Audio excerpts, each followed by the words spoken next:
Welcome to Jalen Jacoby. Later on in the show, we will be joined by LaMelo Ball and LeVar Ball. But first, we start with the ball in the Bay. Shocking result last night in Oakland. Not just that the Raptors won, it's how the Raptors won. Without Kawhi Leonard, they dominated the champions. They dominated the back-to-back champions on their home floor. Jalen, it's not surprising that the Raptors won. It's shocking the way that the Raptors won. What happened to the Warriors? First and foremost, the Raptors locked down defensively. They do. I know that's not attractive in the era of 150-point games, but multiple players that can guard multiple positions allow you to do a lot of switching. They're really athletic. They're really intelligent. They sacrifice for one another. Deep. And the ball has energy. It finds the open man. For those who haven't been paying attention, Kyle Lowry leads the NBA in assists. Yep.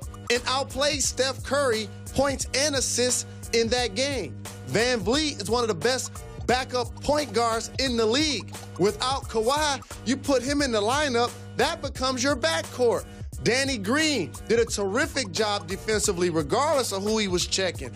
Is a 3-and-D guy, is a champion. Serge Ibaka, you bring Valanciunas off the bench. Now all of a sudden he's your starting center. Outplayed Draymond Green. He had over 20 points. He had over 10 assists. Draymond Green was 1 for 5 from the floor. Yep. The Toronto Raptors did a terrific job of playing complete basketball and stifling defensively the Golden State Warriors. You really hit the nail on the head there. It really was the defensive effort from the Raptors that won them this game and had them dominate throughout, and especially against Steph Curry. When Steph Curry came back from his injury, he was on fire. Like he was never gone. 30 points, 40 points here and there. Let's look at Steph's numbers from last night. Last night, Steph Curry had 33 minutes. That's a lot of time on the floor. 10 points, 3 rebounds, 3 assists, and 1 steal. They really stifled Steph. How did they do it exactly? Because if you look at their starting lineup, 1 through 5, on a given possession, they can guard anyone. It's not an accident when you see Serge Ibaka guarding a point guard at the 3-point line. It's not an accident.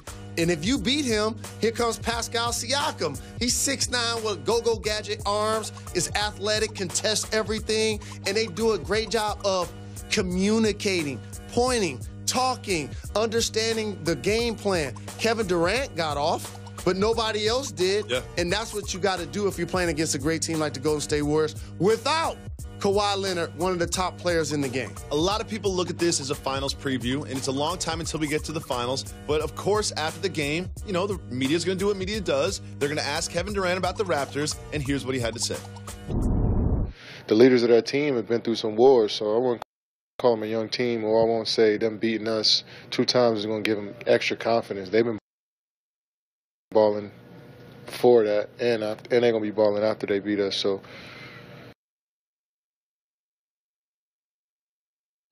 I mean, they're not an up-and-coming team. They're here.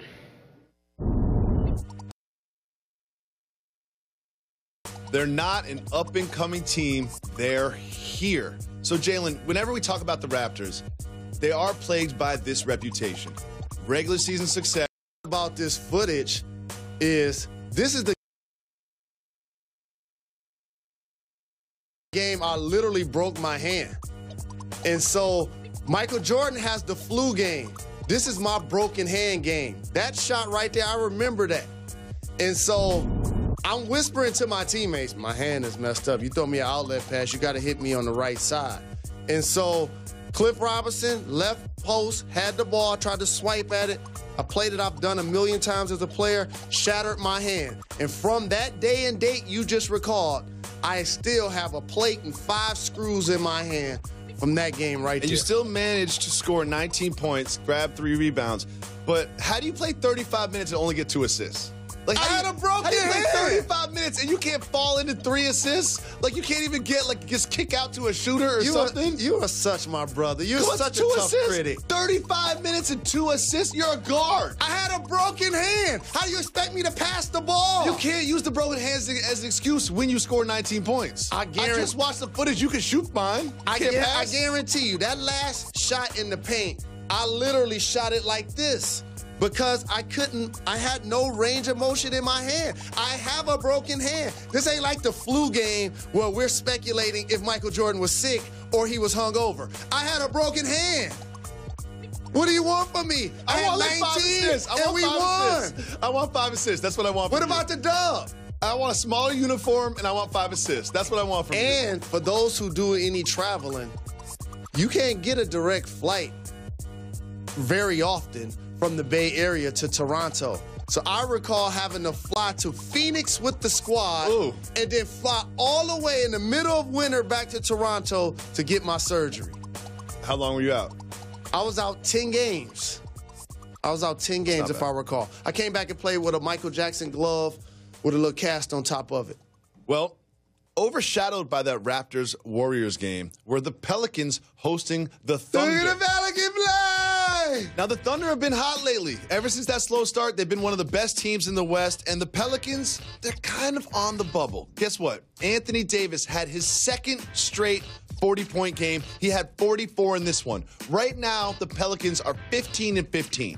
Which direction is this franchise headed? Are they going to be a lottery team or are they going to be a playoff team? Playoff team because of the guy you just mentioned, Anthony Davis. And I've already predicted that this season he's going to have a quadruple-double with points, rebounds, assists, and blocks. I guarantee you that's how dynamic he is when he's at the top of his game and can do it in all facets. An improved range shooter from 3, can get out on the fast break, finish, drop it off to teammates.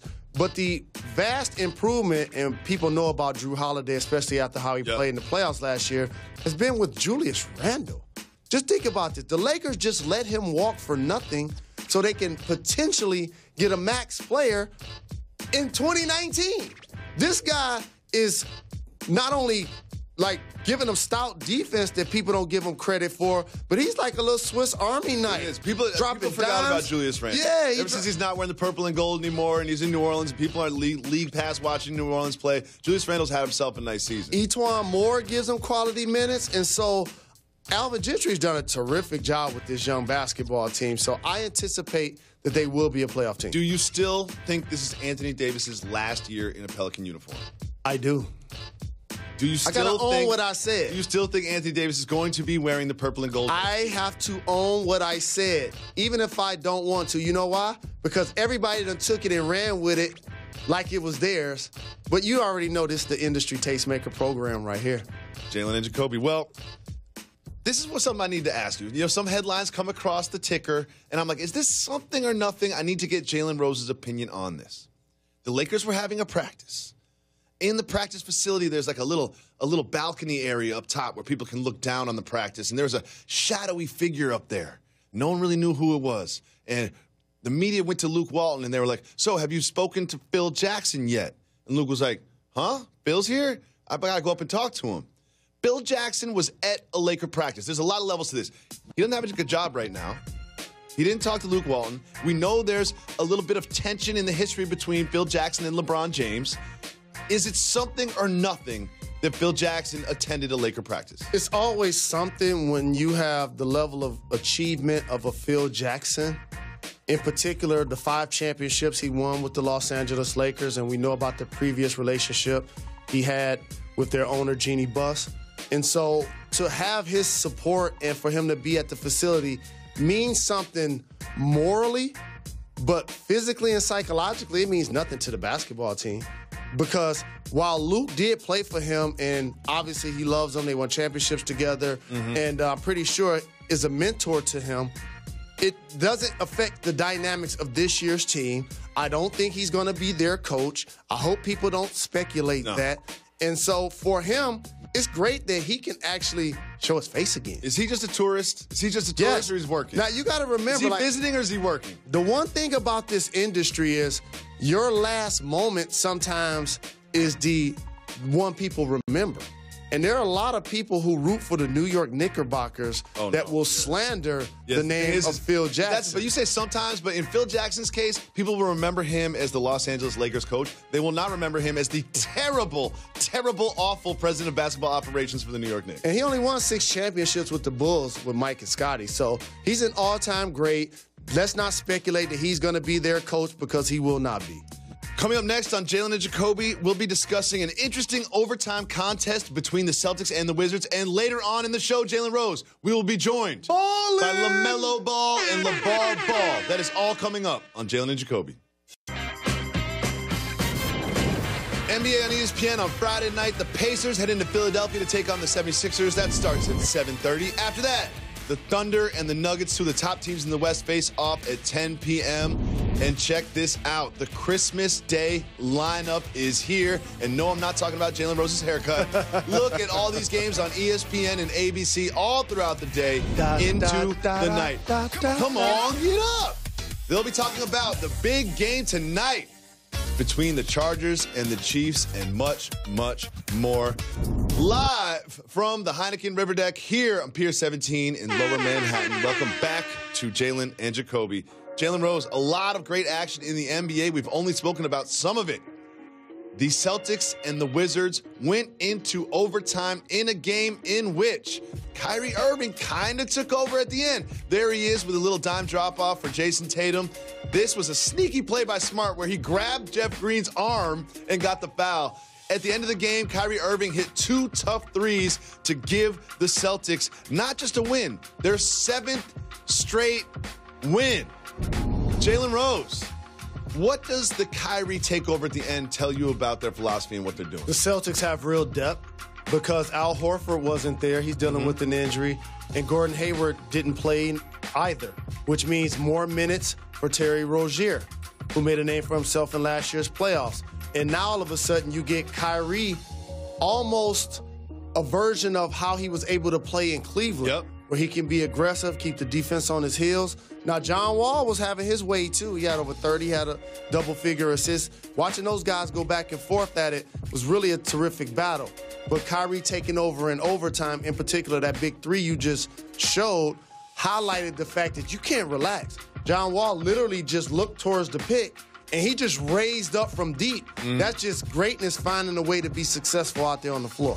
So you've talked about this, how Kyrie Irving's style doesn't necessarily fit with what we consider the Brad Stevens style of basketball. And it sort of manifested itself last night, even in a win. But at the end of the game, it was Kyrie dribbling the ball, creating his own shot, and shooting his own shot. They happened to fall last night. But you've speculated about perhaps Kyrie Irving might not stay on this basketball team past this year. Do you still feel that way? Well, the Celtics are going to have to pick a style. You just acknowledged it. They're really deep. And when you have so much young talent, you got to allow them to flourish. Jaylen Brown, Tatum, these are number 3 overall picks. Smart, they took him in the lottery. Rozier deserves to be a starting point guard. Like, this is the final season for this young group of players to all be on the roster together.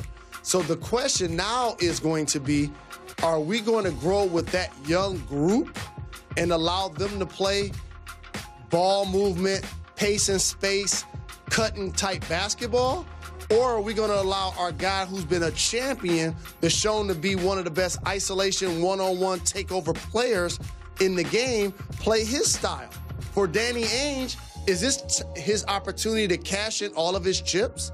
Because they have great assets as it relates to potential first-round picks. And I talked about the young players that they have. So it's going to be fascinating to see if they're going to invest a max contract in Kyrie and allow him to play kind of like he played last night, or they're going to go with the young bunch that I just talked about and try to use Kyrie as an asset. Well, we talked about the top 4 teams in the Eastern Conference a lot. We talked about the Raptors, the Celtics, the Bucks, and the Sixers. It feels now like 2 of those teams are sort of leveling up than the other 2. And I would say that the Raptors and the Celtics are the best 2 teams in the Eastern Conference. And then there's a little gap before we get to the Bucks and the Sixers. Do you think that's a fair assessment? At this point in the season, I'm rolling with that. That's a great assessment, because the reason why they've separated themselves from a team like Philadelphia, who are, other than the Golden State Warriors, are going to be the only team in the league with 3 All-Stars this year, is that they have to figure out their team dynamic and everybody being happy with their role. We saw Joel Embiid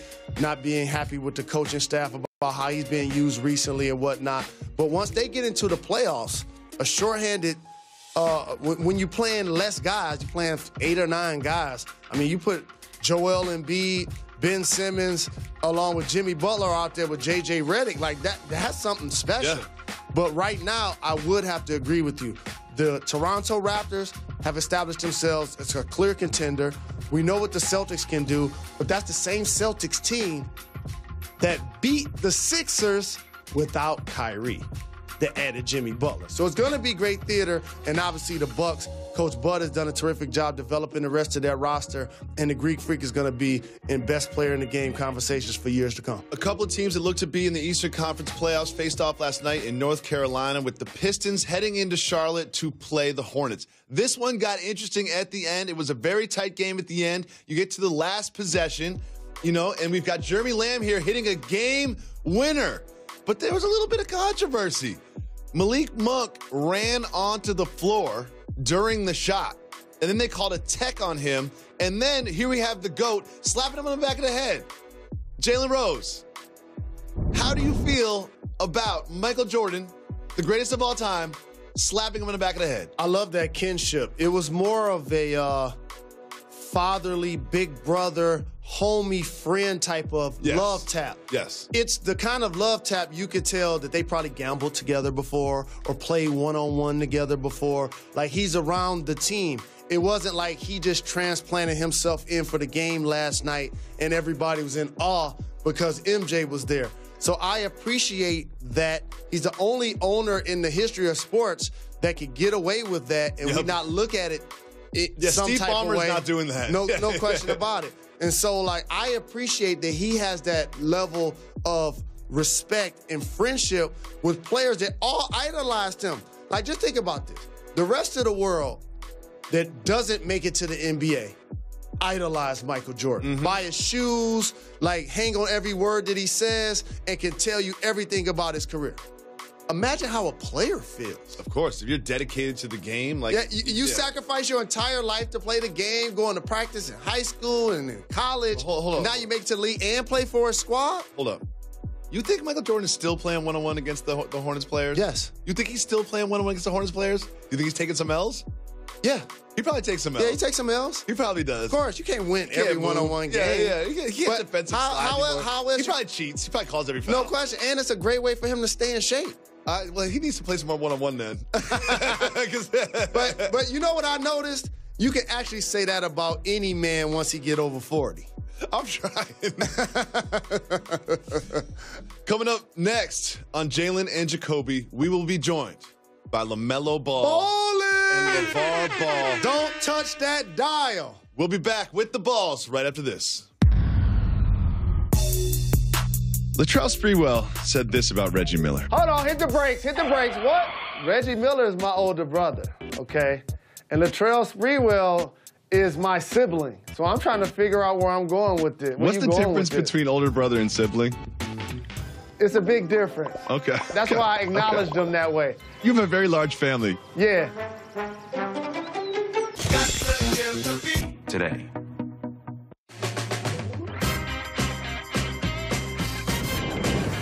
Welcome back to Jalen and Jacoby. Jalen Rose, we have two very special guests joining us on the program right now from Geneva, Ohio. It is LeVar Ball and LaMelo Ball. Gentlemen, thank you so much for doing the program. Really appreciate having you guys on.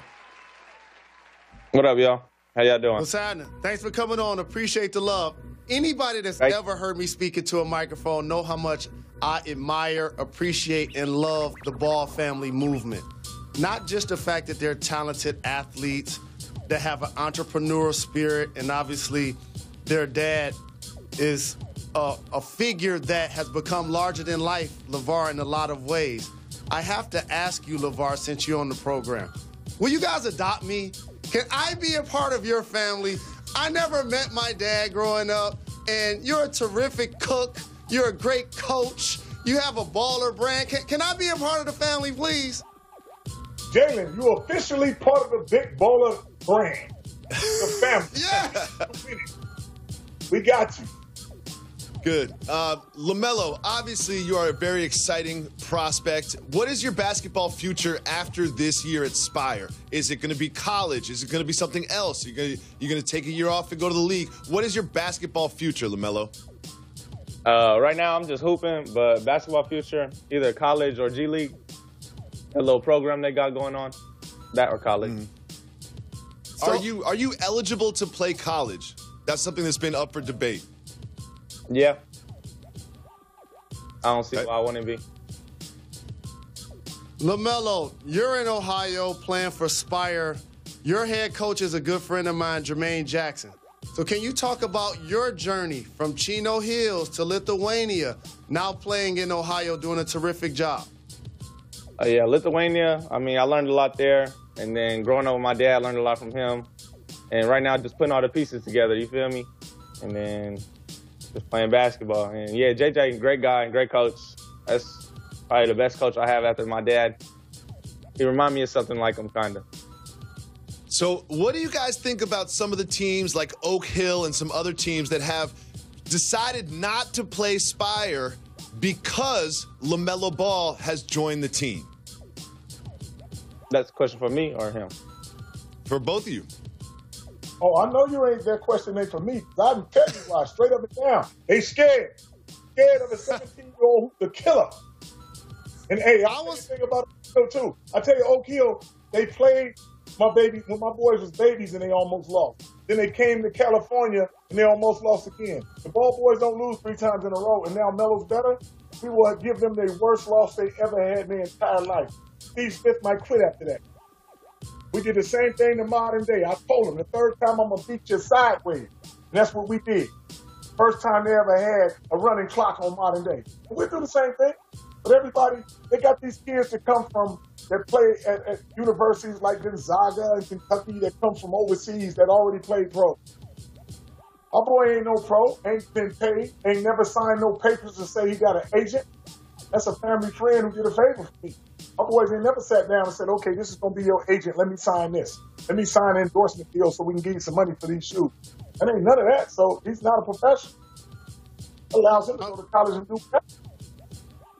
I'm glad you cleared up that misconception about Melo's eligibility and how it went down as it relates to Lithuania and Big Baller Brand.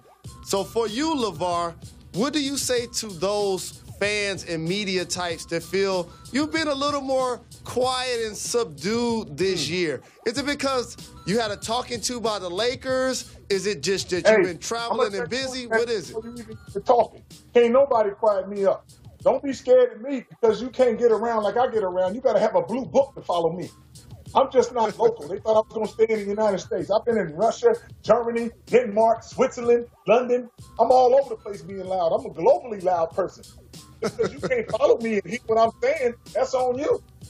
They scared that I keep moving like this. You know why? They say I'm quiet. How can I be quiet if I'm running a JPA league? I'm doing a European tour. I'm selling water. I'm doing everything. How quiet can you be? Don't be mad because you just can't whisper in my ear and I ain't close to you. I keep on moving and moving. LaMelo, you mentioned the potential of going to college, and any program in the country would be so happy to have you on their team. What colleges specifically would you consider going to? I mean, I named some before on some interviews before, but like, you know, the top schools, Kentucky, Duke, all the schools like that and stuff. Have you spoken to any coaches about joining the team?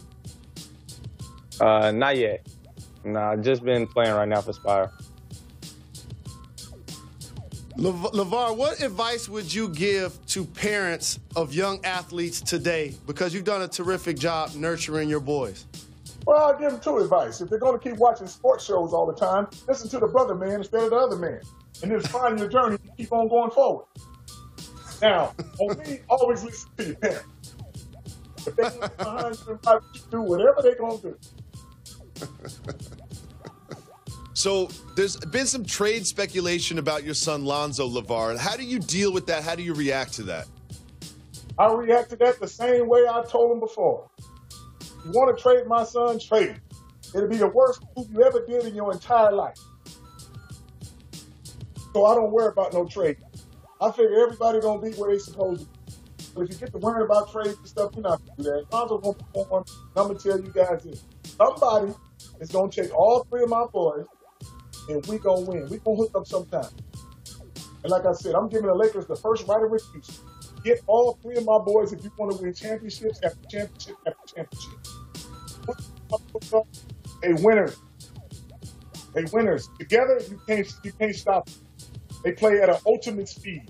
Just like in the JVA, he's scoring 100, 170. I don't care if he's playing against some babies. Ain't too many people. So if you together doing that and you add in Lonzo, shoot, you got to score 200. LaMelo, what has it been like to grow up in the public eye? Like, you're 17, you guys have a Facebook show, you're a family of entrepreneurs, you got a Lambo when you turn 16. What has this journey been like for you, just growing up as almost like a celebrity teenager that's really talented at basketball? Yeah, it's nice, but I mean, it's still learning experiences to it. And just growing up, still being a kid and stuff like that. You know what I'm saying? What music are you listening to these days? Who are your top 3 MCs going right now? Top 3, I would say, I mean, I listen to a lot of rappers, but right now, I'm listening to Meek Mill, new stuff that came out, and then Lil Baby, and then Drake. LeVar, Lonzo Ball, your son, has been on wax sort of disrespecting Nas, one of the greatest of all time. Did you have to pull his coat to some Nas? Did you play him Illmatic after those comments came out? No, I figure my son got his own era that he likes to listen to, you know. So, hey, if he don't like Nas, he don't like Nas. That's just his opinion. I ain't dissing nobody or nothing like that. It's just like if you see a girl that everybody think is pretty, I think she ugly. I ain't gonna say nothing. I just think she ugly. LaMelo, since I'm part of the family now, I need one of your family secrets. I see those waves are spinning. They got me seasick. What's going on? What you doing, a do-rag? Like, give me some tips. I'm trying to catch up. I just be having water, soap, shampoo, conditioner, and do-rag, yeah. Brushing. But see, I'm in my mid-40s, and I'm complaining about getting lines on my forehead. Do you put a sock under your do-rag or something? Nah. No, I just tie it. I tie it nice, where it's like real flat. I got to step my game up. He got the drip going. LaMelo, what part of your basketball game are you trying to improve now to help yourself get to the next level and be successful? Pretty much just touching on everything, but mostly just getting stronger and faster. Because, like, I already know I got the IQ and stuff. Like, I know how to play basketball. I mean, it's not hard, but, yeah, just... Is there anybody you model your game after? I mean, no, I play like myself, but it's like my game come from a lot of different people, a lot of pieces. I mean, you see people see Lonzo now, but like I always had that in me, but now I'm just playing with like better players. So, you know, I ain't got to shoot the ball as much as I used to. Now I can pass, facilitate, get people going, stuff like that. So, LeVar, I saw you on TMZ, and you said that you and LeBron James haven't really spoken. You haven't reached out. Obviously, there's no tension or beef there. But how come you guys don't just chop it up, send a couple texts, and and break some bread one day? Well, first of all, I'm old school, so I don't text too many dudes. You know, I text my woman. But people be like, LeVar, do you have a relationship with LeBron? No, I haven't ran into him yet. I'm doing some big things with one brand. He's playing basketball. It's not like I'm going to chase him down and be like, hey, LeBron, hey, what about me? I'm old enough to be his father. As long as he play aggressive, like he's trying to say, take his own advice, play aggressive and go to the hole more than you shooting him like outside shots. And he does very good when he does that. 30, 40 points easy. He's the strongest man. If you're going to spend $1 million on your body, you better be built for war. That means drive inside. You're stronger than everybody. Can't nobody stop him. He got to be disciplined enough to say, I'm coming up in that hole, whether he shoot good free throws or not. How about you miss the first 10 and then make the last 10 and we'll be good. So keep going to the basket. Got to run that lane. Lonzo will find him all day. Make it so easy. Final question, and definitely I appreciate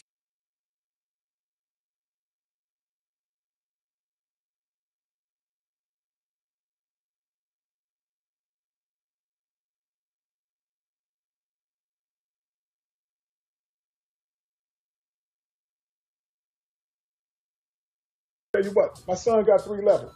One is regular season, one is playoffs, and the other one is championship. Y'all ain't seen him in those modes yet.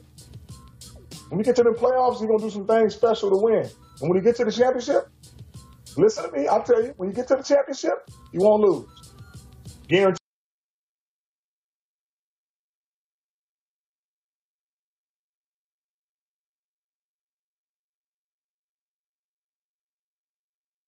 appreciate you guys joining the program. We're family now. You have an open invite any day, any time to come chop it up in person, via Skype, via FaceTime.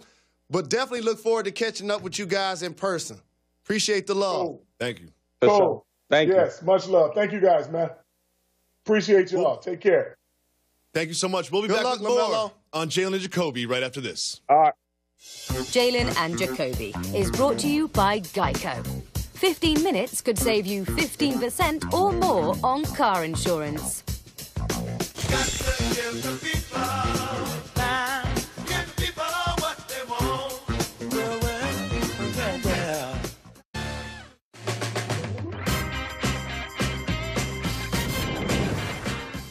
Live from the Heineken River Deck here on Pier 17, Lower Manhattan, it is Jalen and Jacoby. Want to thank LeVar Ball and LaMelo Ball for joining the show.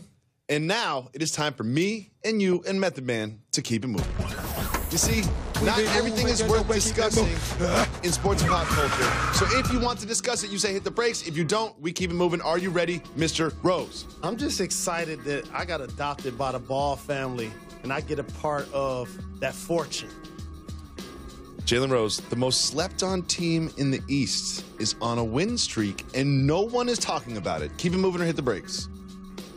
Hit the brakes. The Indiana Pacers extended their win streak to 5 games when they beat a formidable opponent last night, the Bucks. Jalen, why is no one talking about this Pacer team? Because Victor Oladipo had been out. He's back. And now he's back. He Depot played limited minutes, and he played well. Shout out to Thaddeus Young, who did a terrific job, in particular defensively, on the Greek Freak. They're well coached by Nate McMillan. They play hard and with effort consistently. They were a number 4 seed last year. And so I'm not surprised that they're continuing to play well. You know, I got a soft spot in my heart for that team. Of course. And want to see them do well. They're going to be a tough out in the first round of the playoffs. It's going to be one of those teams where they're looking at the playoff matchups and be like, do we need to lose some games so we don't play the Pacers in the first round? Absolutely. It's going to be one of those type of situations. Next, Scott Boras said some teams are using very graphic pictures in their recruitment of Bryce Harper. Keep it moving or hit the brakes. Keep it moving for now. We keep it moving. He got $300 million on the table. We'll revisit that soon. Joel Embiid said Spencer Dinwiddie looks like a Hall of Famer. Keep it moving or hit the brakes. Got to hit the brakes. Okay. Joel Embiid said this after the game against the Nets. He said, quote, "We seem to make every guard look like a Hall of Famer." Jalen, I don't like this. I don't like this. I don't like finger pointing unless you're in the mirror. What do you think about Embiid kind of throwing the front court under the bus, or back court under the bus? Embiid is an unselfish player, person, and teammate. So sometimes it's hard to take what he says literal, because I know he likes to poke fun at the media.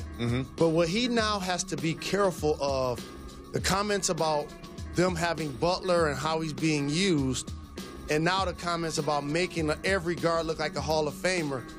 While that has some merit when Kemba Walker scores 60 against you, but the problem is it's a domino effect, because a lot of that happened in pick and roll action. And guess what happens during the pick and roll? Usually his man is setting the screen. Yep. And so it's a team effort to slow down guards in today's game. You wouldn't want one of the guards on your team to come out and say that after Blake Griffin scored 50 on the team. And it's also, this is a different NBA. This isn't 1986 where you kind of play one-on-one isolation basketball. This is team defense. Nick Vucevic gave it to Philadelphia twice, okay? And so you don't want to be in the business of selecting when somebody got torched that plays on your team, when ultimately it's a squad effort to slow down somebody that gets going. Big shout to Dinwiddie, though. People that are casual basketball fans don't really know him, but he's been balling for like 2 years now. Broken news. We talked about it on this program. People clowned him when he said he was unguardable, and thought I was too. And I clearly spoke it to this microphone and was like, he got game. He does. I ain't mad at him for saying it. Boom Dizzle. Baron Davis is mad at Derek Fisher because of his role in a new athlete loan company. Keep it moving or hit the break. Keep it moving for now. Okay. But I definitely want to dig deeper into that You know we keep it moving up. Your Lions did something that is indefensible. Keep it moving or hit the brakes. Hit the brakes. Your Lions Your Detroit Lions really did this on social media. They posted this post on Twitter trying to get Matt Stafford in the Pro Bowl. Jalen Rose, is Matt Stafford a Pro Bowl quarterback? Not this season. It must be in his contract or something. Not this season. It must be in his contract. Like, y'all got to tweet about me being in the Pro Bowl. It's no different. Watch. I'm going to tell you. Remember this tape. Nope. Wait till the NBA puts out its all-star ballots. And when you get a chance, look at one. And each team in the league is going to have 3 to 5 players on it. Sure. And some of those guys ain't going to be all-star worthy. If you play for the team, we're going to show you love. Matt Stafford. He's one of ours. Matt Stafford. He's one of ours. And by the way, You sure that contract's a good contract? not to dismiss, I told you, all of the teams in the NFL that pay over 15% of their salary to their quarterback have struggled after they've done so. This is an absolute fact. You can't build out your roster. With that being said, Matthew Stafford has played at a Pro Bowl level before in his career, and not to dismiss all of the people that have been fortunate enough to play in that game, but sometimes you'll be the 19th alternate That's what out it is. there Some playing people don't too. want to go. Absolutely. So you end up playing. Like some people, I see a retired football player, I'm like, he made the Pro Bowl? I watched his whole career. And then they say it for the rest of their life, Pro Bowler. Like, they don't say that he was the 19th alternate. The Eagles are thinking about shutting down Carson Wentz for the season. Keep it moving or hit the brakes. Keep it moving. Once they lost to Dallas, We keep they it weren't making the moving. playoffs. They We weren't keep it winning the moving. division. So, The Morris twins admitted to breaking some NCAA rules. oh man, you definitely got to hit the brakes. Marcus and Markieff Morris admitted that they used to switch places for school exams. Are you surprised by this? I'm not surprised. Of They're course they twins. did. What's the point of having the exact same tattoos if you don't do things like Here's what I would want to know off wax. What other things have they switched in? that? Don't get fired. It was in middle school that they did this. So is this? I'm just saying, think about it, they're twins. I So know. their entire lives, they have somebody that can fill in for them. Do you realize if I had a twin this last 8 years, he would have did 50% of these shows. I think you do have a twin because I see you on Countdown on Friday night, and I see you on Get Up in the Morning, and then I see you on J&J. You definitely got a twin. Coming up next on Jalen and Jacoby, the heavyweight champ will be here. Anthony Joshua joins the show right after this.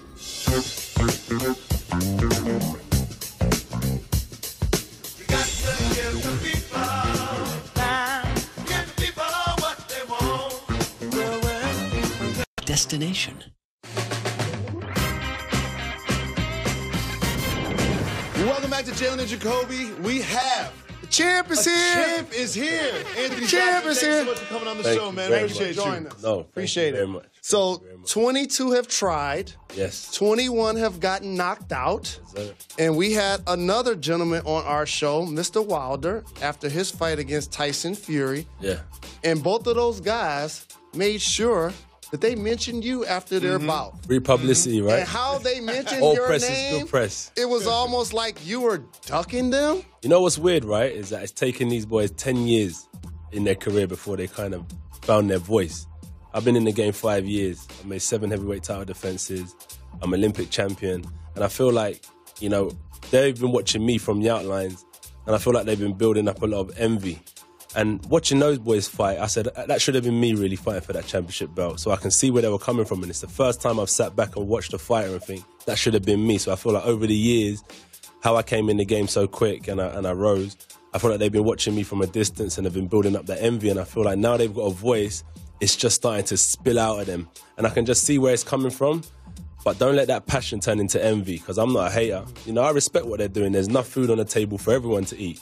But at the end of the day, someone has to get the bigger slice, and that's why I'm willing to fight the champion in London, April 13th. So I don't know why they're talking about ducking and dodging. You know, Wilder's the champion by draw.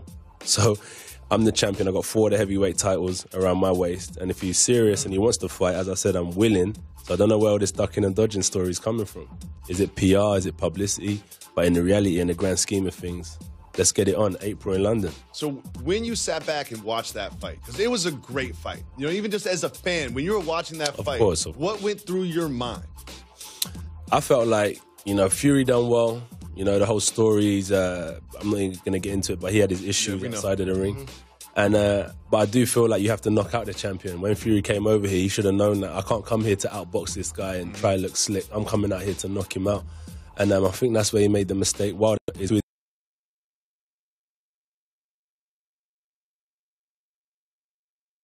belts.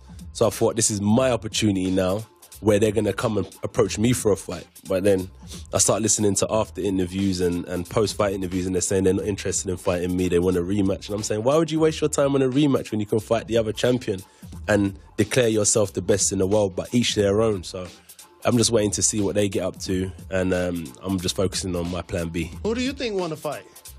I think it was a draw, really. Yeah, it was. I told you it was a Yeah, I think it was like a draw. I think it was a draw. I think, you know, from a boxing point of view, Tyson Fury was a better boxer. And the two knockdowns really helped Wilder secure that win, and also being in the backyard. So Wilder was in his home country. So as I said, when you go to a next man's kingdom and you want to take his queen, you can't expect just to kind of hold her by the finger and run away.